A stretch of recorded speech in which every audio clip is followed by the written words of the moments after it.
Hello friends, कैसे हो सब लोग। आई होप सब लोग अच्छे होंगे, बेहतर होंगे और स्वस्थ होंगे। Welcome to affairs cloud learn to lead. मैं हूं आपका दोस्त आशु और आज हम डिस्कस करेंगे बहुत इंपॉर्टेंट करंट अफेयर 20 मई 2021 के। तो यहाँ पे आप दो बेस्ट इमेजेस देख रहे हो, लेकिन हम बहुत इंपॉर्टेंट करंट अफेयर्स को डिस्कस करने वाले हैं। तो यार वीडियो को बिल्कुल लास्ट तक आपने देखना है। लेकिन यार वीडियो को आगे बढ़ाने से पहले आप लाइक करेंगे वीडियो को और शेयर करेंगे मैक्सिमम टू मैक्सिमम अपने ग्रुप्स में, और साथ ही साथ अपने चैनल को सब्सक्राइब कर देना अगर पहली बार इस वीडियो को आप देख रहे हैं। तो गाइस, आगे बढ़ने से पहले हम डिस्कस करेंगे हमारी एप्लीकेशन के बारे में। एप्लीकेशन का नाम है करियर्स क्लाउड, और इस एप्लीकेशन के माध्यम से आपकी परफॉर्मेंस तो बढ़ेगी बढ़ेगी। और इसको डाउनलोड करने के लिए आप नीचे लिखे लिंक का जो है वो यूज कर सकते हैं। डिस्क्रिप्शन बॉक्स में लिंक जो है वो दिया हुआ है। अपनी ईमेल आईडी के थ्रू आप लॉगिन करें। जैसे ही लॉगिन करेंगे आप क्रैक करंट अफेयर्स के ऊपर क्लिक करेंगे और 1 साल और 2 साल की सब्सक्रिप्शन आप क्या कर सकते हैं, बाय कर सकते हैं। इसके बाद जैसे ही आप बाय करेंगे तो आपको क्वालिटी कंटेंट के साथ साथ जो है हम ये श्योरिटी देते हैं कि 90 से 95% करंट अफेयर जो आपके एग्जाम में आ रहा है वो हमारे द्वारा कवर किया जाएगा। दैट्स वाई मैं कह रहा हूं कि आप एक बार प्राइस चेक करें, आप एक बार क्वालिटी चेक करें, तो आपको खुद ही एहसास हो जाएगा कि हम इतने अच्छे से करंट अफेयर्स को कवर कर रहे हैं। और गाइस, आपको क्या मिलेगा इसके अंदर? आपको मिलेगा daily current affair. Daily current affair में 3 तरह के सेक्शंस होंगे। डिटेल करंट अफेयर होंगे उसी दिन के, क्वेश्चन एंड आंसर फॉर्मेट में करंट अफेयर्स होंगे उसी दिन के। एक होगा क्विज सेक्शन जो हर रोज आप हमारी एप्लीकेशन के ऊपर आके अटेम्प्ट कर सकते हो। नेक्स्ट होगा वीकली सेक्शन। वीकली में 3 तरह के सेक्शन होंगे दोस्तों। अगेन, एक में होगा डिटेल करंट अफेयर उसी सप्ताह का, एक होगा क्वेश्चन एंड आंसर फॉर्मेट में करंट अफेयर उसी सप्ताह के, एक होगा क्विज सेक्शन जो आप हमारी एप्लीकेशन के ऊपर हर सप्ताह आके जो है वो अटेम्प्ट कर सकते हो। नेक्स्ट होगा मंथली सेक्शन। मंथली में 4 तरह के सेक्शंस होंगे, जिसमें एक होगा स्टडी पीडीएफ जिसमें पूरे महीने का डिटेल्ड करंट अफेयर होगा। एक होगा क्वेश्चन एंड आंसर फॉर्मेट में टॉप बेस्ट मतलब 100 करंट अफेयर्स आपको मिलेंगे जो आप दोबारा दोबारा रिवाइज कर सकते हो। एक होगा पूरे महीने की क्वेश्चन एंड आंसर पीडीएफ, मतलब क्वेश्चन एंड आंसर फॉर्मेट में आपको पूरे महीने के करंट अफेयर जो है वो मिल जाएंगे। एक होगा दोस्तों पॉकेट पीडीएफ जिसमें 2 लाइनर 3 लाइनर में आपको करंट अफेयर मिलेंगे और जल्दी जल्दी रिवाइज करने में आपको हेल्प करेगी। ये तो हो गया दोस्तों डेली, वीकली और मंथली सेक्शन। लेकिन आपकी परफॉर्मेंस को और बेहतर बनाने के लिए हम आपको प्रोवाइड कर रहे हैं कुछ स्मार्ट पीडीएफ, जैसे कि topic wise PDF. Topic wise PDF का मतलब पर्टिकुलर एक टॉपिक की पीडीएफ, जितने भी उसके रिलेटेड करंट अफेयर्स होंगे वो आपको एक फाइल के अंदर मिल जाएंगे। और ऐसे हम 20 तरह के टॉपिक्स जो हैं वो कवर कर रहे हैं, तो आपकी सहायता जो है वो यहां से हो जाएगी। नेक्स्ट होगा जो बैंकिंग एस्पिरेंट्स हैं, बेसिकली उनके लिए हम अलग से 3 सेक्शंस हमारी एप्लीकेशन के ऊपर प्रोवाइड करते हैं, जिसमें एक सेक्शन में होगा बैंकिंग एंड इकोनॉमी का क्विज जो आप हमारी एप्लीकेशन के ऊपर ही दोगे। लेकिन वो कब दोगे? जब आप दूसरा कंटेंट पढ़ लोगे, मतलब detailed current affair banking and economy के और इसी के साथ क्वेश्चन एंड आंसर फॉर्मेट में बैंकिंग एंड इकोनॉमी के करंट अफेयर्स। तो ये दोनों पढ़ने के बाद आप क्विज जो है वो एप्लीकेशन के ऊपर अटेम्प्ट करें। नेक्स्ट होगा दोस्तों एग्जाम पीडीएफ। एग्जाम पीडीएफ का मतलब है कि अगर पिछले पूरे महीनों का करंट अफेयर आप एक ही पीडीएफ से रिवाइज करना चाहते हो तो आप यहां से कर सकते हो। इस पीडीएफ को उठाएं, इसमें जनवरी, फरवरी, मार्च, अप्रैल का पूरा करंट अफेयर आपको मिल जाएगा, तो वो जो है वो आप यहां से रिवाइज करें। नेक्स्ट होगा स्पेशल करंट अफेयर जिसमें बजट और इकोनॉमिक सर्वे आपको मिलेगा। इसमें डिटेल बजट और इकोनॉमिक सर्वे तो होगा ही होगा, साथ में क्वेश्चन एंड आंसर भी आपको होंगे जो एक्सपेक्टेड आपके एग्जामिनर के द्वारा पूछे जा सकते हैं। और आप साथ में स्टेट एग्जाम की तैयारी कर रहे होगे तो स्टेट करंट अफेयर भी हम आपको प्रोवाइड कर रहे हैं, और हम हर स्टेट और यूनियन टेरिटरी के करंट अफेयर्स को क्या कर रहे हैं, कवर कर रहे हैं। तो गाइस, साथ में जुड़ें, और इसके लिए कोई अलग अलग सब्सक्रिप्शन नहीं है, सिर्फ एक ही सब्सक्रिप्शन है। एप्लीकेशन को डाउनलोड कर लें। डाउनलोड करने के बाद आप अपनी ईमेल आईडी के थ्रू लॉगिन करें और इस क्रैक करंट अफेयर्स के ऊपर क्लिक कर दें। जैसे क्लिक करेंगे तो आप 1 साल या 2 साल का जो सब्सक्रिप्शन है वो ले सकते हो। यार एक बार मेरे कहने से चेक जरूर करें, लेना ना लेना वो आपकी पर्सनल चॉइस है, लेकिन चेक जरूर करें। और इसका प्राइस इतना कम है आप खुद सरप्राइज हो जाएंगे, और उसके ऊपर भी यार 10% मेरी तरफ से आपको डिस्काउंट मिल रहा है अगर आप इस कोड को क्या करेंगे, यूज करेंगे। तो गाइज, अगर आपकी कोई क्वेरी है तो इस ईमेल आईडी पे हमें भेज दें, इस नंबर पे हमें कांटेक्ट कर सकते हैं, या किसी भी वीडियो के कमेंट बॉक्स में छेड़ दें। मैं जो है वो पर्सनली उसको एंटरटेन करता हूँ, पर्सनली रिप्लाई करता हूँ। पिछले 3-4 दिन से नहीं कर पा रहा because of health issue, otherwise जो है एक आधे दिन के अंदर में दोबारा से जो है वो रिप्लाई करना स्टार्ट कर दूंगा, तो आप वहां पर भी कमेंट छोड़ सकते हैं। तो स्टार्ट करते हैं 20 मई 2021 का करंट अफेयर। लेकिन यार फिर से सारे बच्चों को कहना चाहूंगा, आगे बढ़ने से पहले लाइक जरूर कर दें, 700+ लाइक, सब्सक्राइब करना है चैनल को और शेयर करना है मैक्सिमम टू मैक्सिमम। तो स्टार्ट करते हैं मोस्ट इंपॉर्टेंट क्वेश्चंस के साथ। और पहला क्वेश्चन है, which state topped in implementation of smart city projects? कौन सी स्टेट जो है वो स्मार्ट सिटी प्रोजेक्ट को इंप्लीमेंट करने में सबसे पहले स्थान पे, मतलब उन्होंने बहुत ज्यादा बेहतर स्मार्ट सिटी प्रोजेक्ट के अंदर जो है वो काम किया है। फिर हम डिस्कस करेंगे कि ये एक्चुअल में ये स्मार्ट सिटी प्रोजेक्ट जो है वो है क्या। तो सबसे ऊपर जो दोस्तों टॉप किया है वो कौन सी स्टेट ने किया है? झारखंड। मतलब झारखंड का स्थान जो है वो इसमें पहला है इंप्लीमेंटेशन में, और राजस्थान का दोस्तों रैंक जो है वो दूसरा है। राजस्थान ज्यादा चर्चा में है झारखंड से भी ज्यादा। क्यों? क्योंकि पिछले साल सेम रैंकिंग के अंदर इंप्लीमेंटेशन स्मार्ट सिटी प्रोजेक्ट के अंदर राजस्थान का रैंक जो है वो दोस्तों 29th था। क्योंकि आपको पता है देश में 28 स्टेट्स हैं, 8 यूनियन टेरिटरीज हैं, तो रैंकिंग कितनी स्टेट्स और यूटी की हुई होगी? 36 स्टेट्स और यूनियन टेरिटरी की इसमें रैंकिंग हुई है, जिसमें राजस्थान का पिछले साल जो है वो रैंक 29 था। इस साल देखो दोस्तों रैंक जो है वो कौन सा है? सेकंड है। मतलब कितने उन्होंने रैंक्स की छलांग लगा ली है? 27 रैंक्स की छलांग जो है वहां पर लगा ली, इसलिए यह ज्यादा चर्चा में है। तो ये याद रखना है, मतलब पहले स्थान पर झारखंड है, दूसरे स्थान पर कौन है? राजस्थान है। तो आप देख सकते हो राजस्थान जो है वो सेकंड आया इसके अंदर और झारखंड ने जो है वो इसके अंदर टॉप किया है। और ये रैंकिंग दोस्तों कौन रिलीज करता है? ये रिलीज करता है ministry of housing and urban affairs. मतलब मैं कौन से यूनियन मिनिस्टर की बात कर रहा हूं?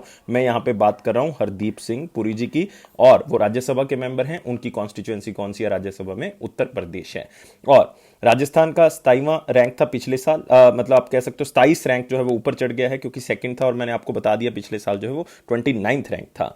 और आपको ये पता होना चाहिए दोस्तों, ये स्मार्ट सिटी जो इंप्लीमेंटेशन प्रोजेक्ट है, इसके अंदर जो है वो बेसिकली कौन कौन सी चीज़ों को जो है वो आंका जाता है। वो देखा जाता है कि कितने जो है वो गवर्नमेंट के फंड्स जो है वो उसमें आ रहे हैं, कितने फंड्स जो गवर्नमेंट की तरफ से आ रहे हैं, कितना स्टेट यूज कर रही है, जिसको जो है वो हम जो आप शहर हैं या आप कह सकते हैं जो सेमी अर्बन एरियाज हैं उनको हम बेहतर जो है वो बना सकते हैं। मतलब स्मार्ट सोल्यूशन जो है वो प्रोवाइड कर सकते हैं। सस्टेनेबल इन्वायरमेंट भी होगा उसमें, क्लीन इन्वायरमेंट भी होगा, और जो क्वालिटी ऑफ लाइफ है वो भी हमने क्या करनी है? लोगों की इंप्रूव करनी है।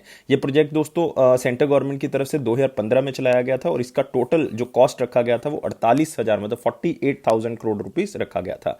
इसमें 100 सिटीज का चुनाव किया गया है 2019 से 23 तक, जिनको बेहतर जो है वो हमने बनाना है इन्वायरमेंट के पक्ष के अकॉर्डिंग भी और सस्टेनेबल डेवलपमेंट के बेसिस पे भी, और लोगों की लाइफ को भी हमने बेहतर इसमें करना है। और इसमें आपने एक बात और याद रखनी है कि इसमें 2021-22 खास करके मैं बजट के लिए बता रहा हूं, 2021-22 में इन्होंने 6450 करोड़ मतलब ऑलमोस्ट 6500 करोड़ रुपया जो है इसके अंदर रखा हुआ है। और हमारा ये टारगेट भी है कि हमने इंडिया की जो अर्बन पॉपुलेशन है, क्योंकि वो मतलब माना जा रहा है कि 2050 तक जो है वो 810 करोड़ के आसपास हो जाएगी। तो मतलब ये बहुत बड़ी अमाउंट है पॉपुलेशन के बिहाफ पे अगर हम देखेंगे, क्योंकि आज के अकॉर्डिंग अगर 2019 का लेटेस्ट डाटा देखें तो 137 करोड़ है। तो 2050 तक इतनी पॉपुलेशन हो जाएगी, तो बाय डिफॉल्ट जो है वो हमें जरूरत है कि इन अर्बन पॉपुलेशन, इस अर्बन टाउन्स को इसी तरह से बनाएं कि अर्बन पॉपुलेशन उसमें रह सके। तो इसी को दिमाग में रखते हुए इस मिशन को स्टार्ट किया गया था। तो ये याद रखना है दोस्तों, बहुत ही इंपॉर्टेंट क्वेश्चन को हम डिस्कस कर चुके हैं। तो लेकिन इसमें आप साथ में क्या याद रखोगे? साथ में याद रखना है दोस्तों झारखंड के बारे में। बिल्कुल, झारखंड के चीफ मिनिस्टर आपको पता होंगे। झारखंड के चीफ मिनिस्टर हेमंत सोरेन, कुछ आप कह सकते हो कि मतलब न्यूज में रहे थे, क्योंकि इन्होंने प्राइम मिनिस्टर मोदी जी के खिलाफ जो है वो ट्वीट किया था, तो न्यूज में रहे ये। और झारखंड के गवर्नर आपको पता ही है, झारखंड की गवर्नर हैं द्रौपदी मुर्मू जी। तो याद रखना है द्रौपदी मुर्मू जी। और झारखंड में दोस्तों एक नेशनल पार्क आपने बहुत ही इंपॉर्टेंटली याद रखना है, वो कौन सा है? Betla national park. याद रखेंगे कौन सा है? Betla national park. Wild life sanctuaries बहुत सी हैं, like Hazaribagh wild life sanctuary आपको मिल जाएगी, कोदरमा वाइल्ड लाइफ सेंचुरी मिल जाएगी, पलामू वाइल्ड लाइफ सेंचुरी यहाँ पे मिल जाएगी, डालमा वाइल्ड लाइफ सेंचुरी मिल जाएगी, लेकिन बेतला नेशनल पार्क जो है वो सबसे इंपॉर्टेंट है। इसी तरह से आप राजस्थान के बारे में भी याद रख सकते हैं। राजस्थान के जो चीफ मिनिस्टर हैं वो अशोक गहलोत हैं, न्यूज में रहे थे काफी, क्योंकि उनके जो आप कह सकते हो डिप्टी सीएम थे सचिन पायलट जी, उन्होंने रिजाइन कर दिया था और काफी हाई वोल्टेज जो है वो ड्रामा रहा दिल्ली के अंदर। तो मतलब आपको याद रहेगा। और साथ ही साथ आपने याद रखना है कि गवर्नर जो है वो स्टेट के कौन है? गवर्नर हैं दोस्तों कलराज मिश्रा। कौन है? कलराज मिश्रा। और यहां पे आपको मिलेंगे 4 बहुत ही इंपॉर्टेंट नेशनल पार्क्स। वो नेशनल पार्क्स दोस्तों कौन कौन से हैं? यहां पे मिलेगा एक डेजर्ट नेशनल पार्क। डेजर्ट मतलब आप कह सकते हो कि यहाँ पे सूखा होता है, तो that's why desert national park. एक आपको मिलेगा केवलादेव नेशनल पार्क। एक मिलेगा रणथंभौर, जो मेरे ख्याल से सब बच्चों को पता होगा, बहुत ही फेमस है। और एक मिलेगा सरिस्का नेशनल पार्क। तो ये चारों के चारों जो है वो कहां पे मिलेंगे? राजस्थान में। नेक्स्ट क्वेश्चन के ऊपर आते हैं दोस्तों। अगला क्वेश्चन है हमारे पास, who won the 2020 millennium technology prize. तो यहां पे कीवर्ड क्या है? Millennium technology prize. और दूसरी बात क्या है कि ये 2020 के लिए जो है वो दिया गया है। तो सबसे पहले आपको पता होना चाहिए कि अवार्ड जो है वो क्यों दिया जाता है, मतलब उसका लक्ष्य जो है वो बेसिकली इस अवार्ड का क्या है। तो इसमें अगर कोई आप इनोवेशन करते हो, कोई ऐसी इनोवेशन जो सोसाइटी के लिए आप कह सकते हो ह्यूमन डेवलपमेंट के लिए इंपॉर्टेंट है, तो ये अवार्ड जो है वो दिया जाता है। मतलब वेलबींग सोसाइटी के लिए साइंस एंड इनोवेशन में कुछ भी आप करते हो तो इसके लिए ये अवार्ड दिया जाता है। इसकी बहुत बड़ी राशि होती है दोस्तों, 1 मिलियन यूरो जो है वो इसमें दिए जाते हैं। और 1 मिलियन यूरो से मेरा मतलब है 8.9 करोड़ रुपीस, मतलब ऑलमोस्ट 9 करोड़ रुपए जो है इसमें दिए जाते हैं। दोस्तों ये एक बंदे को अवार्ड नहीं मिला है, ये दो बंदों को ये अवार्ड मिला है। उन्होंने डीएनए सीक्वेंसिंग टेक्निक के ऊपर काम किया है, नई जनरेशन की डीएनए सीक्वेंसिंग, मतलब आप कह सकते हो कि बहुत ही इंपॉर्टेंटली उन्होंने डीएनए को सीक्वेंस करने के लिए जो है वो काम किया है। और वो दो बंदे हैं दोस्तों, शंकर बालासुब्रमण्यम और एक हैं डेविड क्लेनमैन। तो आंसर क्या होगा, बोथ ए एंड सी होगा, आंसर क्या होगा, डी होगा। आप दोनों यहां पे देख सकते हो, शंकर बालासुब्रमण्यम को आप देख सकते हो, डेविड क्लेनमैन को देख सकते हो। तो आप कहोगे कि यार जो शंकर बालासुब्रमण्यम है वो इंडियन है, यस मैं कह सकता हूं, लेकिन वो इंडियन डिसेंट के हैं। मतलब आप कह सकते हो कि वो इंडियन बॉर्न ब्रिटिश प्रोफेसर हैं दोस्तों, जो कि आप कह सकते हो ब्रिटिश बायोफिजिकल केमिस्ट्री के अंदर जो है वो काम कर रहे हैं, और मेडिकल केमिस्ट्री के अंदर जो है वो उनकी महारत है। और डेविड क्लेनमैन वो भी जो है वो ब्रिटिश बायोफिजिकल केमिस्ट है। इन्होंने कंपनी चलाई थी जिसका नाम था सोलेक्सा। क्या नाम था उस कंपनी का, सोलेक्सा। इसका काम यह था कि हमने पूरे वर्ल्ड तक जो है वो साइंस एंड टेक्नोलॉजी के ऊपर क्या करना है, काम करना है। तो मिलेनियम टेक्नोलॉजी प्राइज 2020 में बता चुका हूं किस काम के लिए मिला, डीएनए सीक्वेंसिंग के लिए मिला है। और ये दो बंदों को मिला है क्योंकि इन्होंने Solexa Illumina next generation DNA sequencing के ऊपर काम किया था, क्योंकि सोलेक्सा जो है वो बेसिकली इनकी कंपनी का नाम है। और अवार्ड किसने दिया दोस्तों, एक ऑर्गेनाइजेशन है, फिनलैंड बेस्ड ऑर्गेनाइजेशन है, टेक्नोलॉजी अकेडमी फिनलैंड, जिसको टीएएफ भी कहा जाता है। इस अवार्ड को हर 2 साल में जो है वो दिया जाता है, मतलब 2 साल के बाद दिया जाता है। तो ये बाइएनियल अवार्ड है और ये 2004 में जो है वो इंस्टीट्यूट किया गया था। तो अवार्ड जो है वो हाईलाइट करता है कि जो साइंस एंड इनोवेशन के ऊपर काम करेंगे सोसाइटी की वेलबींग के लिए, ऑलरेडी इसको हम डिस्कस कर चुके हैं। तो ये सारी चीजें याद रखनी है। टेक्नोलॉजी अकेडमी फिनलैंड इतना ज्यादा इंपॉर्टेंट नहीं, नाम सबसे ज्यादा इंपॉर्टेंट है, और किस काम के लिए मिला ये सबसे ज्यादा इंपॉर्टेंट है। तो अगले क्वेश्चन के ऊपर बढ़ेंगे। अगला क्वेश्चन है, लेकिन इसमें एक ऑप्शन आप देख सकते हो, रोमाना सहगल। दोस्तों इनको रिसेंटली मिला है Nelson Mandela world humanitarian prize 2021। तो ये याद कर लें, world humanitarian prize Nelson Mandela 2021 किसको मिला, रोमाना सहगल। अपने आप में बहुत ही इंपॉर्टेंट क्वेश्चन है। अगले क्वेश्चन के ऊपर आते हैं। Which state has been ranked as the number 1 state in establishing a health and wellness center under the Ayushman Bharat project of the year 2020-21। तो आयुष्मान भारत प्रोजेक्ट के अंदर दोस्तों दो चीजें हैं बेसिकली। 2018 में ये स्टार्ट हुआ प्रोजेक्ट, उसमें दो चीजें आती हैं। पहले में आता है कि हेल्थ एंड जो वेलनेस सेंटर्स हैं उनको बनाना है, उसको अपग्रेड करना है। और दूसरा इसमें क्या है, जन आरोग्य स्कीम, जिसके तहत 5 लाख रुपए जो हैं वो दिए जाते हैं। तो इसमें सबसे पहली स्टेट जिसमें हेल्थ एंड वेलनेस सेंटर्स को सबसे ज्यादा स्टैब्लिश किया है, अपग्रेड किया, मतलब हर तरह से हेल्थ एंड वेलनेस सेंटर को उन्होंने जो है वो बहुत अच्छे से जो है वो उसको इंप्लीमेंट किया है, वो स्टेट है दोस्तों कर्नाटका। मतलब सबसे ज्यादा जितने भी सेंट्रल गवर्नमेंट ने टारगेट्स रखे थे उसको ओवरवेलमिंगली अचीव किया है, उससे ज्यादा उन्होंने करके दिखाया है हेल्थ एंड वेलनेस सेंटर के अंदर। लेकिन ये रिपोर्ट 2020-21 की है, इसको आप याद रखोगे। और हेल्थ एंड वेलनेस सेंटर क्या होते हैं, ये बेसिकली हेल्थ केयर प्रोवाइड करने के लिए होते हैं रूरल एरियाज में, प्राइमरी हेल्थ केयर सेंटर कह सकते हो, रूरल एरियाज के अंदर उनको दिया जाता है। तो कर्नाटका आप देख सकते हो, आयुष्मान भारत का ये हेल्थ एंड वेलनेस सेंटर का प्रोग्राम जो है बहुत अच्छे तरीके से इंप्लीमेंट हो गया। और आप यहां पे देक सकते हो कि 2263 मतलब 2263 हेल्थ वेलनेस सेंटर जो है वो उन्होंने खोलने थे, उन्होंने स्टैब्लिश करने थे। और इन्होंने 3300 सेंटर मतलब 3300 सेंटर जो है वो खोल दिए हैं। इन्होंने अपग्रेड करना था 2096 प्राइमरी हेल्थ सेंटर्स को HWC में, लेकिन इन्होंने 2168 कर दिया, मतलब 3% ज्यादा कर दिए। Upgrading 294 urban primary health centres को अपग्रेड करना था, इन्होंने ज्यादा किए हैं। 4653 करने थे स्टैब्लिश, इन्होंने 5832 किए। मतलब हर काम में देखोगे ये बेहतर निकले। और ये जो है वो रूरल एरियाज में हेल्थ मतलब क्या करेंगे, अच्छी करेंगे। इन्होंने अपनी एक स्कीम थी आरोग्य कर्नाटका स्कीम, तो आयुष्मान भारत जिसके तहत 5 लाख रुपए दिए जाते हैं। तो all primary health care centre जो हैं उसके तहत अपग्रेड किए गए हैं under the national health mission. तो याद रखना, आरोग्य कर्नाटका स्कीम का मतलब है आयुष्मान भारत स्कीम जो है वहां पे स्टेट लेवल पे इंप्लीमेंट की गई। और कर्नाटका गवर्नमेंट का दोस्तों टारगेट है कि 11,595 मतलब 11,595 सेंटर जो है वो उन्होंने हेल्थ एंड वेलनेस सेंटर खोलने, ताकि रूरल हेल्थ जो है वो अच्छी कर सकें। और आपने याद रखना है पूरे इंडिया का जो है टारगेट है वो आयुष्मान भारत का वो क्या है, 2018 में इसको लॉन्च किया गया था। और दो पिलर है, मैं बता चुका हूं, दो प्रोजेक्ट हैं इसके अंदर, लेकिन सेंट्रल गवर्नमेंट का टारगेट है कि 1.5 लाख जो हैं वो हमारे पास हेल्थ वेलनेस सेंटर जो हैं वो खुलने चाहिए बाय दिसंबर 2022 तक। तो ये टारगेट सेंट्रल गवर्नमेंट का है, तो इसको हमने अचीव करना है और इसको याद रखना है। बहुत ही इंपॉर्टेंटली हमने जो है वो इसको स्टार्ट किया है, और खास करके हेल्थ इंफ्रास्ट्रक्चर को इंप्रूव करने के लिए, और आजकल हेल्थ के ऊपर जोर जो है वो सरकार का चल भी रहा है। तो स्टार्ट करते हैं अगले क्वेश्चन को, लेकिन उससे पहले आपने देखना है यहाँ पे कर्नाटका के बारे में। कर्नाटका के चीफ मिनिस्टर कौन है? बीएस येदियुरप्पा जी। और गवर्नर कौन है? वाजुभाई वाला जी। कौन है? वाजुभाई वाला जी। और यहाँ पे फिर से हम बात करेंगे, स्टेट की बात हो रही है तो नेशनल पार्क जो है वो यहाँ पे जरूर देखेंगे। कर्नाटक में तो बहुत हैं, और आप जैसे इसको रब कर देते हैं तो यहाँ पे हम लिख सकते हैं। तो आप देखोगे कर्नाटका में बहुत से नेशनल पार्क है, जैसे कि आप देखोगे अंशी नेशनल पार्क आपको यहाँ पे मिल जाएगा, कुद्रेमुख मिल जाएगा दोस्तों, बहुत ही फेमस है, क्योंकि कुद्रेमुख जो है वो दोस्तों एक आयरन और माइन भी है, बहुत ही फेमस। यहीं पे आपको मिल जाएगा बनेरगट्टा। कौन सा मिल जाएगा? बनेरगट्टा नेशनल पार्क। और एक यहाँ पे आपको मिलेगा बनेरगट्टा के बिना, कुद्रेमुख हो चुका है, बांदीपुर नेशनल पार्क, बहुत ही फेमस है बांदीपुर नेशनल पार्क। और एक मिलेगा आपको यहाँ पे नगर होल नेशनल पार्क।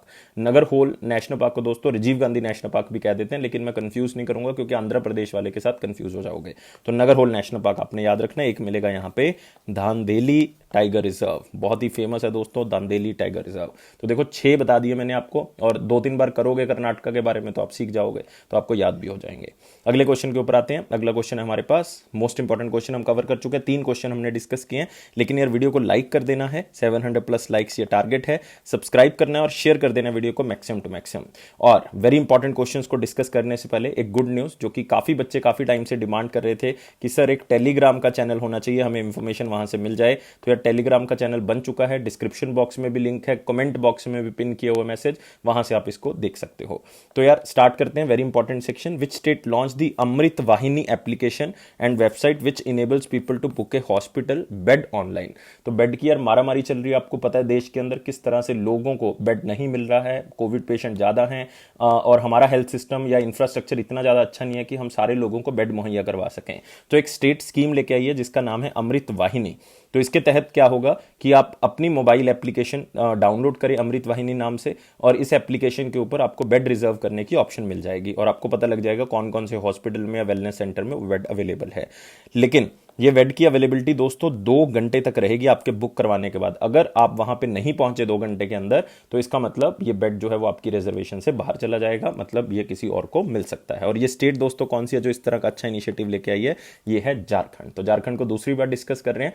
तो इसमें जो है वो chief minister Hemant Soren, governor जो है वो द्रौपदी मुर्मू जी, लेकिन बाकी चीजें डिस्कस नहीं करूंगा। नेशनल पार्क चलो एक ही मैं बता देता हूं, बेतला नेशनल पार्क। तो दूसरी बार तो झारखंड अमृत वाहिनी स्कीम लेके आए, तो याद रखना है स्कीम बहुत इंपॉर्टेंट है, स्टेट आपके लिए इंपॉर्टेंट है, और इन्होंने इस एप्लीकेशन को स्टार्ट किया है। और एक चैटबॉट एप्लीकेशन लेके आए हैं दोस्तों, जिसके थ्रू आप बात कर सकते हो, मतलब ये नंबर है उसका, तो इस नंबर को सेव करें और व्हाट्सएप के थ्रू आप कोई भी इंफॉर्मेशन लेना चाहते हो, लाइक फ्री कंसल्टेशन कोई भी है, मेडिसिन से रिलेटेड पूछना चाहते हो, या आप कोई भी कोविड-19 से रिलेटेड कोई चीज पूछना चाहते हो, तो आप इस चैटबॉट एप्लीकेशन के थ्रू पूछ सकते हो। इसका नाम ही जो है वो दोस्तों क्या है? Chatbot application.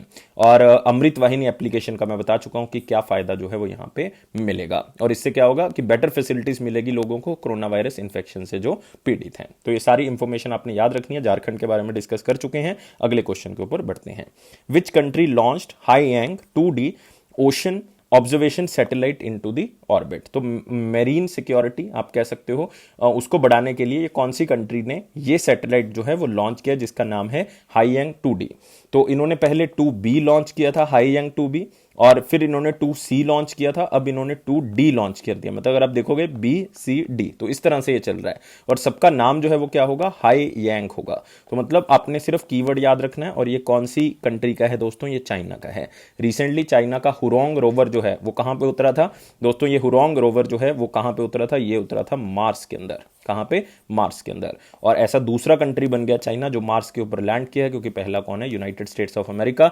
उनका भी मिशन जो है वहां पे गया हुआ है, उनका भी रोवर परसेवरेंस जो है वो वहां पे पहुंचा है।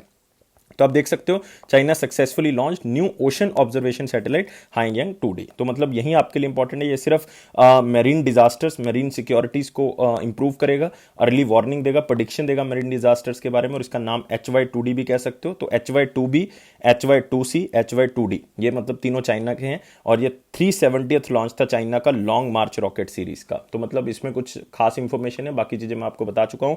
और इस मिशन का दोस्तों नाम याद रखना है, स्पेसक्राफ्ट का नाम याद रखना है। ये तो रोवर है, स्पेसक्राफ्ट का नाम क्या था? स्पेसक्राफ्ट का नाम था ताइनवेन 1। तो ये मतलब आपको भूलना नहीं है ऐसी चीजें, और मैं रिपीट करता रहता हूं ताकि आपको जो है वो किसी ना किसी तरह से रिकॉल हो सके। तो ये जो है वो मिशन किसके हैं? चाइना के हैं। और चाइना की स्पेस एजेंसी जो है वो मेरे ख्याल से ऐसा कोई भी बच्चा नहीं होगा, हमारा स्टूडेंट नहीं होगा जो लगातार वीडियो को देख रहा है और उसको चाइना की स्पेस एजेंसी नहीं पता। उसको कहते हैं CNSA। इसका मतलब है चाइना नेशनल स्पेस एडमिनिस्ट्रेशन, जिसका हेडक्वार्टर आपको कहां पे मिलेगा? बीजिंग, चाइना के अंदर मिलेगा। और इसके एडमिनिस्ट्रेटर कौन है? जहांग हैं दोस्तों। कौन है? जहांग। नेक्स्ट आते हैं दोस्तों अगले क्वेश्चन के ऊपर। अगला क्वेश्चन है हमारा, who replaced Elon Musk as world second richest person position in the Bloomberg Billionaire Index। तो वैसे तो ये अपडेट होता रहता है, लेकिन फिर भी ये एक बड़ी न्यूज़ थी कि एलन मस्क जो है वो अब दूसरे नंबर पे नहीं रहे हैं, तीसरे नंबर पे आ गए हैं दोस्तों। कौन से नंबर पे आ गए? तीसरे नंबर पे आ गए हैं, क्योंकि पहले नंबर पे दोस्तों कौन है? जेफ बेजोस हैं। और एलन मस्क ऐसे नहीं है, पहली पोजीशन पे भी रहे हैं, 2-3 बार जो है वो पहली पोजीशन पे रह चुके हैं। जनवरी में भी पहली पोजीशन पे आ चुके थे। जैसे कि बिटकॉइन बढ़ा था, क्योंकि उन्होंने बिटकॉइन जो है वो खरीदा हुआ है, और उन्होंने खुद भी कहा हुआ है कि टेस्ला के अंदर अगर आप कोई कार परचेज करते हो तो हम डिजिटल करेंसी को एक्सेप्ट कर लेंगे, बिटकॉइन और 1-2 करेंसीज उन्होंने और कहा था। लेकिन जैसे ही मतलब वो फॉल कर गया, उन्होंने मना कर दिया कि हाँ हम अब जो है वो डिजिटल करेंसी नहीं लेंगे। उसके बाद भी फॉल करना जो है वो अभी भी स्टार्ट है, मतलब क्रिप्टो करेंसी एक्सचेंज जो है वो गिर चुकी है पूरी तरह से, जो है वो इस टाइम पीरियड पे डाउन है। मे बी रिकवर जो है वो हो सकती है आने वाले दिनों में। तो यार उनकी पोजीशन किसने ले ली है? उनकी पोजीशन ले ली है बर्नार्ड अर्नॉल्ट ने, जो कि चेयरमैन है लुई विटॉन के। तो याद रखना है बर्नार्ड अर्नॉल्ट, और बहुत ही फेमस ब्रांड है लुई विटॉन, आपने जो है वो देखा होगा, इस तरह का लोगो जो है वो आपको मिल सकता है। तो बर्नार्ड अर्नॉल्ट दूसरा स्थान, पहला स्थान आपको पता है किसका है? जेफ बेजोस का है, जो कि अमेजॉन के मालिक हैं। और ब्लूम्सबर्ग बिलियनियर इंडेक्स लुई विटॉन के जो है वो आप कह सकते हो चेयरमैन हैं, उन्होंने इसको रिप्लेस कर दिया एलन मस्क को। अब एलन मस्क तीसरे नंबर पे दोस्तों देख सकते हो आप। और इनकी आप अगर जायदाद देखोगे इतनी बड़ी है दोस्तों, $47.2 बिलियन जो है वो इंक्रीज हुआ है, ये परसेंटेज है इंक्रीज होने का। तो मतलब आप सोच सकते हो कि कितना ज़्यादा जो है वो यहाँ पे इंक्रीज चेंज जो है वो उनके आया है। तो मतलब टोटल नेटवर्थ आप देख सकते हो यहाँ पे 162 बिलियन। तो बहुत ज़्यादा डिफरेंस नहीं है, मे बी 1-2 दिन के अंदर जो है वो एलन मस्क ऊपर जाए, और जब क्रिप्टो करेंसी जो है वो फिर से ऊपर। तो ये इसलिए हुआ क्योंकि टेस्ला का शेयर जो है वो नीचे आ चुका है 2.2%, तो उनकी मार्केट डाउन हो चुकी है। और बिटकॉइन भी जो है वो नीचे गिर रहा है, मैं आपको बता चुका हूँ, क्योंकि उन्होंने अब डिजिटल करेंसी को लेना बंद कर दिया एज ए पेमेंट। पहले उन्होंने हाँ किया था, मना कर दिया, तो it is a part of the business. तो अब आते हैं अगले क्वेश्चन के ऊपर, और आपने याद रखना है इसमें मुकेश अंबानी जी का स्थान 13th है और गौतम अदानी का 14th है, वो 13th और 14th नंबर पे हैं। नेक्स्ट क्वेश्चन है, which state government launched a new scheme named Mahtari Dular Yojana. तो यार बहुत ही इंपॉर्टेंट स्कीम इन्होंने स्टार्ट की है। ये ओनली ये स्टेट नहीं है, इन्होंने और भी स्टेट ने इसको स्टार्ट किया। इसके अंदर क्या होगा, जो कोविड-19 के कारण जिन पेरेंट्स की डेथ हो गई, अब उन बच्चों की फीस जो है वो बेसिकली कौन पे करेगा? सरकार जो है वो क्या करेगी? पे करेगी। और उनको मंथली जो है वो कुछ पैसे भी मिलेंगे। अगर एक में मतलब फर्स्ट क्लास से लेके 8वीं क्लास तक के बच्चे हैं तो उनको 500 रुपये मिलेंगे हर महीने, और अगर 9वीं से लेके 12वीं तक के हैं तो उनको 1000 रुपये जो है वो दिए जाएंगे। तो मतलब ये सरकार की तरफ से दिया जाएगा, और उनकी फीस भी जो है वो क्या कर दी गई है? माफ कर दी गई है। सरकार ही पे करेगी, अगर प्राइवेट स्कूल्स में करनी है सरकारी की तो माफ कर दी जाएगी। और ये स्टेट दोस्तों कौन सी है? ये है छत्तीसगढ़। तो याद रखना है ये स्टेट है हमारे पास छत्तीसगढ़। तो छत्तीसगढ़ ने एजुकेशन को फंड करने का निर्णय कर लिया है, जो कि कोविड-19 के कारण जो है वो आप कह सकते हो ऑर्फन हो गए बच्चे, अनाथ हो गए, तो उनके लिए स्टार्ट किया गया महतरी दुलार योजना। और यह रिस्पॉन्सिबिलिटी है सरकार की, क्योंकि किसी ना किसी को तो रिस्पॉन्सिबिलिटी लेनी होगी जिनकी भी डेथ जो है वो कोविड-19 के कारण हो रही है, चाहे वो स्टेट ले चाहे सेंट्रल गवर्नमेंट ले। अभी आपने दिल्ली के अंदर भी देखा है, उन्होंने भी कुछ ऐसा ही स्टार्ट किया है। फीस तो पे करेंगे करेंगे, साथ में कुछ स्टाइपेंड भी देंगे। इवन बुढ़ापा पेंशन भी कईयों को दे रहे हैं 2500 रुपीज़ पर मंथ। तो काफ़ी चीज़ें जो हैं वो अलग अलग स्टेट गवर्नमेंट अपने लेवल पर कर रही हैं, लेकिन इसके लिए कोई वेल प्लान स्ट्रक्चर जो है वो होना चाहिए, ताकि देश में ये प्रॉब्लम है ना कि स्टेट वाइज प्रॉब्लम है, तो देश के लिए जो है वो कुछ होना चाहिए। तो गवर्नमेंट जो है वो पे करेगी एजुकेशन उन चिल्ड्रन की जिनके पेरेंट्स जो है वो जा चुके हैं कोविड-19 के कारण, और चिल्ड्रन जो है वो गवर्नमेंट चाहे प्राइवेट स्कूल में हैं उनको स्टाइपेंड भी मिलेगा, उनका कुछ मंथली जो एक्सपेंस है उसके लिए 500 रुपये पर महीना जो है वो उन बच्चों को जो पहली से 8वीं क्लास तक है, और 1000 रुपये मिलेंगे 9वीं से लेके 12वीं कक्षा तक के बच्चों के लिए। तो दोस्तों बहुत ही मतलब इंपॉर्टेंटली मैं कहूँगा ये निर्णय जो है वो छत्तीसगढ़ गवर्नमेंट की तरफ से लिया गया है, और बहुत ही अच्छा डिसीजन जो है वो उनकी तरफ से लिया गया है। और छत्तीसगढ़ के आपको पता है चीफ मिनिस्टर कौन है? छत्तीसगढ़ के चीफ मिनिस्टर हैं भूपेश बघेल जी, और इनके जो गवर्नर हैं वो हैं अनुसुईया लिख देता हूं मैं यहाँ पे ताकि कोई भी दिक्कत ना आए, अनुसुईया उइके। तो ये इनकी गवर्नर हैं। और साथ ही साथ आपने क्या याद रखना है, यहाँ पे नेशनल पार्क्स दोस्तों 3 नेशनल पार्क मिलेंगे आपको यहाँ पे। एक मिलेगा गुरु घासीदास नेशनल पार्क, ये याद रखना है। इंद्रावती जो कि यहाँ पे एक रिवर भी है तो वो उसके नाम से रखा गया इंद्रावती नेशनल पार्क। और एक आएगा कांगेर घाटी, कौन सा? कांगेर घाटी नेशनल पार्क। ये तीनों नेशनल पार्क दोस्तों आपको कहाँ पे मिल जाएंगे? ये मिलेंगे आपको छत्तीसगढ़ के अंदर। तो मेरे ख्याल से कोई भी बच्चा ऐसा नहीं होगा मतलब जिनको ऐसी स्कीम्स के बारे में जो है वो पता नहीं होगा, और ऐसा पता भी होना चाहिए दोस्तों। और सरकार ने ये भी कहा है कि जो ये बच्चे होंगे इनको एडमिशन में प्रायोरिटी दी जाएगी, मतलब पहल दी जाएगी, और कोई भी फीस इनसे चार्ज नहीं की जाएगी अगर वो Swami Atmanand English medium schools में जो है वो दाखिला लेते हैं। चाहे वो आप कह सकते हो कि कोई भी बच्चा है, और स्टेट में स्पेशली ये स्टार्ट किए गए Swami Atmanand English medium schools, तो उसमें जो है अगर आप दाखिला लोगे तो ऐसा नहीं होगा। तो आपको पता है कि ये फ्री एजुकेशन वाली स्कीम जो है वो अभी दिल्ली गवर्नमेंट भी स्टार्ट कर चुकी है, ये जो है वो मध्य प्रदेश भी स्टार्ट कर चुका है, और जम्मू कश्मीर भी कर चुका है। तो ये स्टेट्स और यूटीज जो है वो ये कर चुके हैं। तो छत्तीसगढ़ की स्कीम का नाम दोस्तों बहुत इंपॉर्टेंट हो गया, महतरी दुलार योजना। नेक्स्ट आते हैं दोस्तों अगले क्वेश्चन के ऊपर। रिनाउंड राइटर, फोकलॉरिस्ट, साहित्य अकेडमी अवार्ड, उनका नाम क्या है? की राजा नारायणन पास्ट अवे। तो नाम है के राजा नारायणन या की राजा नारायणन पास्ट अवे। वो कौन सी लैंग्वेज के राइटर थे? क्योंकि राइटर के नाम से ही वो फेमस है, तो बाय डिफॉल्ट आपको क्या पता होना चाहिए? यहाँ पे लैंग्वेज जो है वो पता होना चाहिए। मतलब मैं हमेशा कहता हूँ कि यार 3 चीजें आपको जो है वो पता होनी चाहिए जब भी किसी की डेथ होती है क्वेश्चन पॉइंट ऑफ व्यू से। एक तो उसका नाम, दूसरा उनका फील्ड कि कौन से फील्ड से वो बिलोंग करते हैं, तीसरी जो सबसे इंपॉर्टेंट चीज़ है कि वो कौन सी स्टेट से बिलोंग करते हैं। तो अगर मैं इन तीनों को फिल कर दूंगा तो आप आंसर दे सकते हो, मतलब कहीं ना कहीं 90% आपको आंसर जो है वो मिल जाएगा। नाम आपको पता लग गया, राजा नारायणन जी हैं। फील्ड आपको पता लग गया, राइटर हैं। स्टेट जो है वो कौन सी है? स्टेट है दोस्तों तमिलनाडु। तो यहां से आप आइडिया लगा सकते हैं आप कौन सी लैंग्वेज के कवि होंगे, वो तमिलनाडु। तो याद रखना है तमिल लैंग्वेज से जो है वो बिलोंग करते हैं, और बहुत ही फेमस कवि रहे हैं, नोटेड तमिल राइटर की राजा नारायणन जी। उनका देहांत जो है वो यहाँ पे हो चुका है। उनको साहित्य अकेडमी अवार्ड मिला था 1991 में। कौन से ईयर में? 1991 में। कौन सी नॉवल के लिए? गोपाला पूर्थु मक्कल। मतलब शायद मेरी प्रोनाउंसिएशन गलत हो सकती है लेकिन आप एक बार पढ़ सकते हैं। और इनका जो रोल है वो करिसल लिटरेचर को आगे बढ़ाने में बहुत बड़ा है। तो आप कह सकते हो उनको करिसल लिटरेचर का पायनियर माना जाता है। उनको हर चीज के बारे में, इनके बारे में पता था। 200 से ज्यादा फोक स्टोरीज वो लिख चुके हैं, रिकॉर्ड कर चुके हैं, तो याद रखना है। और वो प्रोफेसर भी रह चुके हैं पुडुचेरी यूनिवर्सिटी के अंदर। तो ये सारी चीजें आपने याद रखने, सबसे इंपॉर्टेंट है नाम और इनका फील्ड। अगले क्वेश्चन के ऊपर बढ़ेंगे।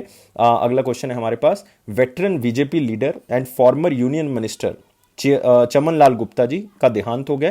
वो कौन सी स्टेट या यूटी से बिलोंग करते? तो इस बार हमने स्टेट पूछ लिया है, अदरवाइज हम उनका नाम लेके ये भी पूछ सकते थे वो कौन सी फील्ड से एसोसिएटेड है। तो पॉलिटिशियन है दोस्तों, नाम से पता लग गया चमन लाल गुप्ता जी, और नाम भी आपको क्लियर हो गया। अब रहेगी स्टेट। स्टेट है दोस्तों जम्मू एंड कश्मीर, और वो मिनिस्टर एक बार नहीं दोस्तों 3 अलग अलग फील्ड के रह चुके हैं। जब अटल बिहारी वाजपेयी जी क्या थे वहां पे देश में प्राइम मिनिस्टर थे 1999 से लेकर 2004 तक। तो इनके पास 3 पोर्टफोलियो जो हैं वो अलग अलग तरह के रहे हैं। तो आप देख सकते हो चमन लाल गुप्ता जी, इनका देहांत हो गया है। और 3 कौन कौन से अगर मैं कहूंगा कि इनके पास मिनिस्ट्रीज थी, तो यहां पे देख सकते हो आप, इनके पास सिविल एविएशन मिनिस्ट्री थी, मिनिस्टर ऑफ स्टेट थे ये। और ये 1999 में जब अटल बिहारी वाजपेयी जी बने थे तो 2001 तक इनके पास ये मिनिस्ट्री रही है। फिर फूड प्रोसेसिंग इंडस्ट्री की मिनिस्ट्री रही, फिर 2001 में मतलब इनको ये दे दी गई, और ये 2002 तक रही। फिर minister of state for defence रहे हैं, और ये 2002 से लेके 4 तक रहे हैं। तो 3 पोर्टफोलियोज इनके पास रहे हैं। तो इंपॉर्टेंट है, इन्होंने 3 बुक्स लिखी हैं, संसद में जम्मू कश्मीर, संसद में 1.5 वर्ष, और मेरे प्रयास। तो ये 3 बुक्स जो है वो इनकी अपनी लिखी हुई हैं। और अगर आप जम्मू कश्मीर के स्टूडेंट हैं तो आपने याद रखना है कि जम्मू कश्मीर लेजिस्लेटिव असेंबली में भी रह चुके हैं। कौन सी कॉन्स्टिट्यूएंसी से रह चुके हैं? उधमपुर कॉन्स्टिट्यूएंसी से रह चुके हैं, जो कि जम्मू में है। तो मतलब ये सारी चीजें आपने थोड़ी सी पढ़ लेनी है जम्मू के स्टूडेंट्स के लिए, तो मोस्ट इंपॉर्टेंट क्वेश्चन है, तो याद रखना है। अगले क्वेश्चन के ऊपर आएंगे दोस्तों, लेकिन जम्मू कश्मीर का एक नेशनल पार्क जरूर आपने साथ में यहाँ पे लर्न करके जाना है, डाचीगम नेशनल पार्क। याद रखना है दोस्तों, डाचीगम नेशनल पार्क, यहीं पे आपको मिल जाएगा सलीम अली नेशनल पार्क। ये दोनों नेशनल पार्क आपने जरूर याद रखने हैं। अदरवाइज यहाँ पे आपको एक और मिलेगा famous, Kishtwar national park. Kishtwar national park ये भी बहुत फेमस है यहाँ का। गुलमार्ग वाइल्ड लाइफ सेंचुरी यहाँ पे बहुत फेमस। तो लेकिन ये 3 आप याद करोगे, डाचीगम, सलीम अली और किश्तवाड़, जम्मू कश्मीर के अंदर। और आपको पता है मनोज सिन्हा जी जो है वो यहाँ पे क्या है, लेफ्टिनेंट गवर्नर हैं। अगले क्वेश्चन के ऊपर आते हैं दोस्तों, विच स्टेट है signed MOU with the national health authority for implementation of Ayushman Bharat scheme in the state. तो आप सोच रहे होगे क्या उस स्टेट में आयुष्मान भारत स्कीम नहीं थी? तो बिल्कुल थी उस स्टेट के अंदर, लेकिन अब इन्होंने नेशनल हेल्थ अथॉरिटी के साथ मिलकर इसको चलाने का जो है वो निर्णय लिया है। और दोस्तों साथ ही साथ जो है ये कह रहे हैं कि कोरोना वायरस के जो पेशेंट होंगे तो उनको भी जो है वो साथ में क्या किया जाएगा, इंक्लूड किया जाएगा। इसीलिए इसको नेशनल हेल्थ अथॉरिटी के साथ चलाने का निर्णय जो है वो लिया गया है। और स्टेट दोस्तों हमारे पास कौन सी है? स्टेट है तेलंगाना। तो याद रखना है दोस्तों, स्टेट कौन सी है? तेलंगाना। तो आंसर क्या होगा इसका? ए होगा दोस्तों। तो आप यहां पे देख सकते हो, Telangana inspect with national health authority for Ayushman Bharat scheme. Ayushman Bharat मेरे ख्याल से ऐसा कोई बच्चा नहीं है जिसको नहीं पता होगा। 5 लाख रुपए जो है वो दिए जाएंगे बेनिफिशियरीज को, हर साल उनकी फैमिली को ये मिलेंगे, ताकि वो किसी भी तरह की बीमारी, चाहे वो प्राइमरी है, सेकेंडरी है, टर्शरी है, वो यहाँ पे क्या हो जाएगी, उनकी कवर हो जाएगी। और आप यहाँ पे देख सकते हो इस पैक्ट के अंदर क्या होगा, स्टेट गवर्नमेंट इंश्योर करेगी कि ट्रीटमेंट कोविड-19 पेशेंट्स का भी जो है वो इसके अंदर हो सके।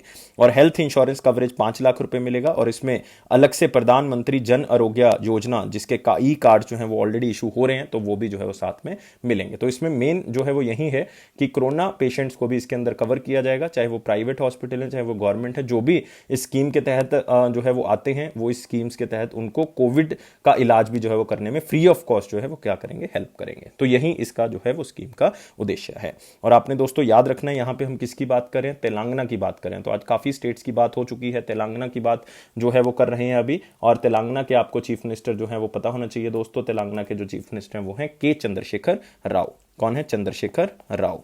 और जो गवर्नर हैं बहुत ही फेमस हैं, तामिलिसाई सौंदरराजन, जो कि कहाँ की भी हैं? वो दोस्तों पौंडीचेरी की भी हैं। आपको पता है क्योंकि पौंडीचेरी की किरण बेदी जी जो हैं उनको हटा दिया गया था, तो तामिलिसाई को एडिशनल चार्ज जो है वो दिया गया था। तो ये भी आपने याद रखना है। तो एक यहाँ पे आप और डिस्कस करेंगे हम नेशनल पार्क्स को। यस, तेलंगाना के नेशनल पार्क दोस्तों बहुत ही फेमस हैं।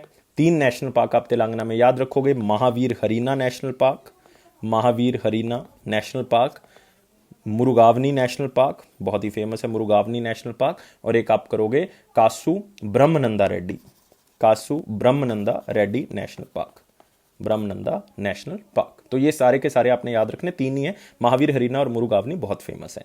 अगले क्वेश्चन के ऊपर आएंगे, लेकिन उससे पहले रिसेंट रिलेटेड न्यूज आप कर लें कि राजस्थान ने एक स्कीम स्टार्ट की है, चिरंजीवी हेल्थ इंश्योरेंस स्कीम। ये भी दोस्तों उसी तर्ज पे स्टार्ट की गई, आयुष्मान भारत स्कीम के तर्ज पे, और मुख्यमंत्री चिरंजीवी स्वास्थ्य बीमा योजना के नाम से इसको जाना जाता है। और इसके तहत क्या होगा कि 5 लाख रुपए तो मिलेंगे, लेकिन राजस्थान पूरे देश की ऐसी पहली स्टेट बन गई है जिसने अपने सारे लोगों को जो है वो हेल्थ इंश्योरेंस 5 लाख रुपए का हर फैमिली को देने का वादा जो है वो कर दिया है। मतलब उन्होंने दे दिया है इस हेल्थ इंश्योरेंस को, ऐसी पहली स्टेट जो अपने सारे लोगों को जो है वो 5 लाख रुपए जो है वो प्रोवाइड करेगी। अदरवाइज यूटी अगर आपको पूछे तो जम्मू एंड कश्मीर है जिन्होंने ये लागू किया था।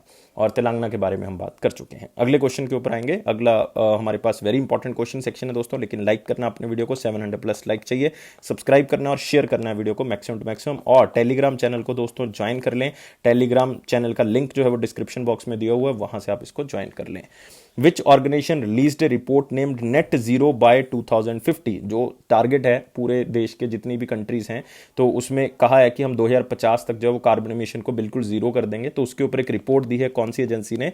इंटरनेशनल एनर्जी एजेंसी ने, जिसका हेडक्वार्टर आपको कहां पे मिलेगा? पेरिस, फ्रांस के अंदर। तो ये तो आपको याद हो गया कि ये रिपोर्ट किसने दी है, और इस रिपोर्ट को देने वाले का जो हेडक्वार्टर है वो कहां पे है। लेकिन नेट जीरो बाय 2050 कैसे अचीव कर सकते हैं? तो उन्होंने कहा है कि सबसे पहले ऑयल, गैस और कोल्ड फील्ड जो हैं उनको हमने जो है वो क्या करना पड़ेगा? रोकना पड़ेगा। ऑयल और गैस का इंपोर्ट और एक्सपोर्ट बंद करना पड़ेगा। हमें जो है वो इलेक्ट्रिक व्हीकल्स के ऊपर, या हमें जो है वो नई टेक्नोलॉजी के ऊपर फोकस करना होगा। अभी 5% इलेक्ट्रिक व्हीकल्स व्हीकल्स का शेयर पूरे वर्ल्ड में 60% तक करना होगा 2030 तक। और जितनी अभी आप जो है वो पैसा इन्वेस्ट कर रहे हो या जितना आप लोग सोच रहे हो कि इतना करने से जो है वो रुक जाएंगी चीज़ें, ग्लोबल एमिशन रुक जाएगी या आप कह सकते हो कार्बन एमिशन रुक जाएगी, तो वो नहीं हो पाएगा। तो जितना भी आप कर रहे हो वो इनसिफिशिएंट है ग्लोबल टेम्परेचर को बढ़ने से रोकने के लिए, क्योंकि पेरिस एग्रीमेंट के तहत टारगेट है कि 2 डिग्री सेल्सियस तक हमने जो है वो नहीं बढ़ने देना है ग्लोबल टेम्परेचर, और प्रेफरली भी है कि 1.5 डिग्री सेल्सियस तक की जो है रोक देना है उसको। लेकिन वो कहते हैं कि भाई ये 2.1 तक बढ़ जाएगा अगर इसी जितना आपने सोचा अगर उतना भी कर लो, तो हम उतना भी नहीं कर पाएंगे, लेकिन 2.1 डिग्री सेल्सियस जो है वो 2050 तक बढ़ जाएगा, ये इनका खतरा है। और इन्होंने कहा है कि इलेक्ट्रिक व्हीकल्स को बढ़ाओ, ऑयल एंड गैस के एक्सपोर्ट इंपोर्ट को रोको, ये इनकी सजेशंस हैं। तो अगर कर लेते हैं तो मेरे ख्याल से काफी प्रभाव जो है वो एनवायरमेंट के ऊपर पड़ सकता है।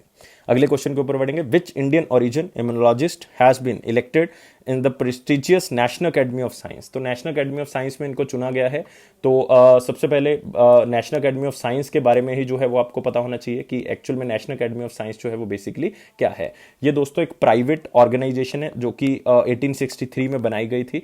यूएसए की पार्लियामेंट मतलब कांग्रेस ने इसको बनाया था, जो कि अब्राहम लिंकन की तरफ से जो है वो इसको साइन किया गया था। और एक नॉन प्रॉफिट इंस्टीट्यूशन है जो कि आप कह सकते हो माइक्रोबायोलॉजी और इम्यूनोलॉजी के ऊपर क्या करती है, काम करती है। और दोस्तों यहाँ पे एक इंडियन को भी चुना गया, वैसे तो 120 बंदों को चुना गया है टोटल।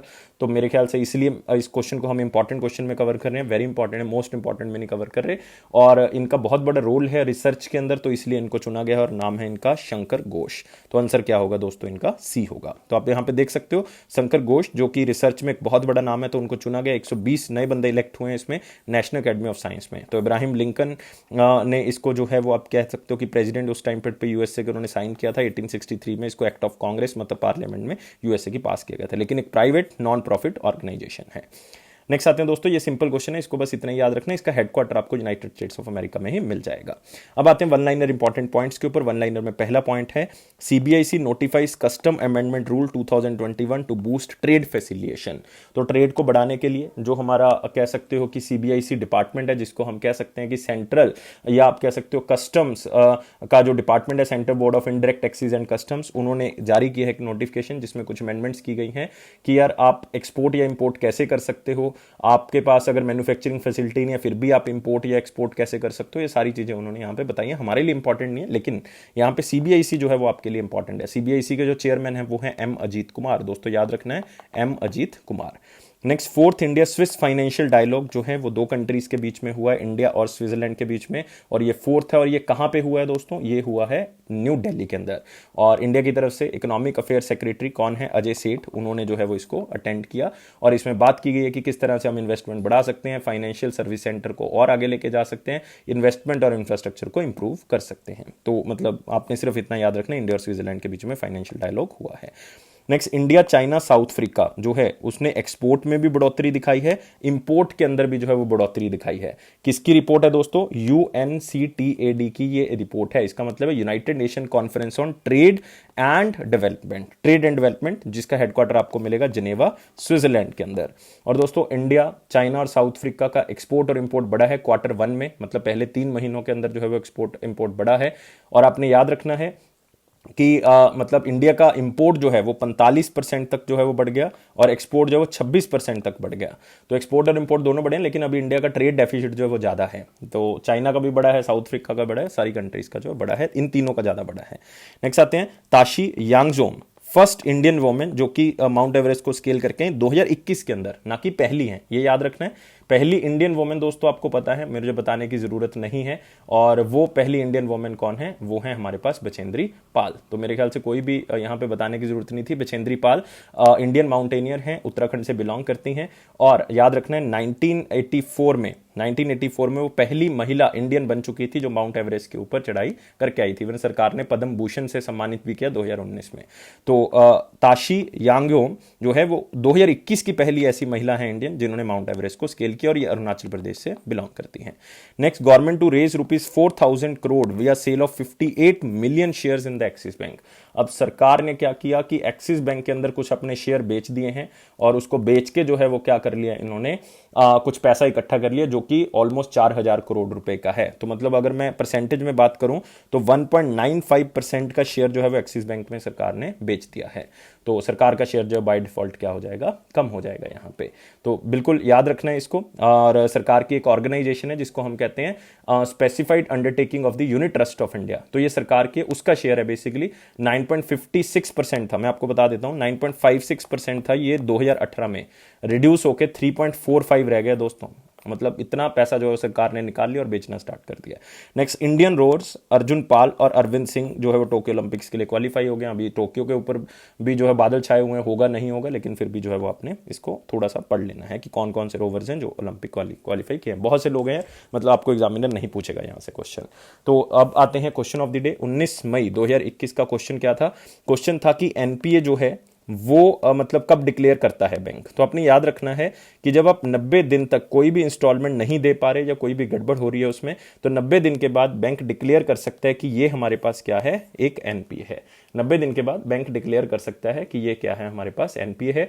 और एनपीए आगे जो है वो 3 तरह का हो सकता है, और मेरे ख्याल से सारे बच्चों को पता होगा। एक होता है हमारे पास दैट इज सब स्टैंडर्ड एसेट, एक होता है डाउटफुल एसेट, और एक होता है लॉस एसेट। तो सब स्टैंडर्ड मतलब 12 महीने तक या 12 महीने से पहले पहले जो है वो रहता है। अगर आप जो है नहीं उसको जो है वो आप उसको स्टैंडर्ड बना लेते, मतलब उसमें अमाउंट जो है वो नहीं पे कर देते, 12 महीने के बाद वो क्या बन जाता है, वो बन जाता है डाउटफुल एसेट। मतलब बैंक को डाउट है कि वो पैसा आएगा भी या नहीं आएगा, तो मोर कॉम्प्लिकेटेड हो जाता है वो। 3 साल तक रहता है। 3 साल के बाद उसको लॉस भी डिक्लेयर किया जा सकता है अगर बैंक को लगता है कि अब ये मतलब बैंक का एसेट जो है वो नहीं रह सकता, इससे अब कमाई जो है वो नहीं हो सकती।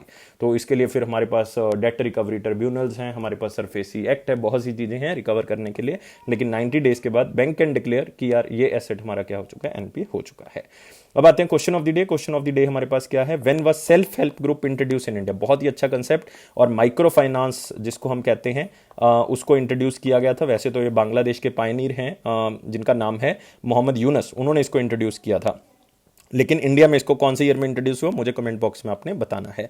तो मैं आपके आंसर का वेट कर रहा हूं। लेकिन यार 700+ लाइक्स आपने प्रोवाइड करने हैं, प्यार देना है आपने इस वीडियो को, सब्सक्राइब करना है चैनल को, और प्रेस कर दें बेल बटन को ताकि नोटिफिकेशन ऑन टाइम आपको मिल सके। और ये मेरा प्रॉमिस है कि मैं आपके लिए हर करंट अफेयर लेके आऊंगा, अच्छी अच्छी चीजें स्टार्ट करूंगा, आगे भी करता आया हूं, आगे भी करता रहूंगा। और यार हिंदी माध्यम के बच्चों का 18 मई का वीडियो जो है वो पेंडिंग है, मैं कल उसको अपलोड कर दूंगा। आपको पता है कि हेल्थ का थोड़ा सा इशू जो है वो चल रहा है, लेकिन काफ़ी हद तक जो है वो अब सॉल्व होता नजर आ रहा है, और शायद आपको मेरी आवाज़ से भी पता लग रहा होगा। तो 18 मई का वीडियो जो है वो कल आपको मिल जाएगा, और बाकी तो चल ही रहा है कॉन्टिन्यूसली। तो और जो हमारी रिवीजन सेशन है वो भी जो है वो कल से क्या हो जाएगा, स्टार्ट हो जाएगा। तो यार स्टार्ट करते हैं रिवीजन सेशन को भी दोबारा से, और साथ ही साथ जो है 18 मई का वीडियो भी आपको मिल जाएगा। तो यार ये अफेयर्स क्लाउड का प्रॉमिस है कि आपके कॉन्फिडेंस को जरूर बूस्ट करेगा। टेलीग्राम चैनल को जरूर ज्वाइन कर लें, वहीं से आपको नोटिफिकेशन मिलेगा, और आप जो 1 साल और 2 साल की सब्सक्रिप्शन जो है वो बाय कर सकते हैं बहुत ही कम प्राइस पे। यार एप्लीकेशन को डाउनलोड करें, डिस्क्रिप्शन बॉक्स में 10% डिस्काउंट लें इस कोड का यूज करके। और गाइस वीडियो को देखने के लिए बहुत बहुत शुक्रिया। इसी तरह से खुश रहें, खुश रहोगे तो आपका एग्जाम जल्दी क्लियर होगा, और लाइफ को बहुत ज्यादा सीरियस लेके काम नहीं करना। Thank you guys, take care and bye bye.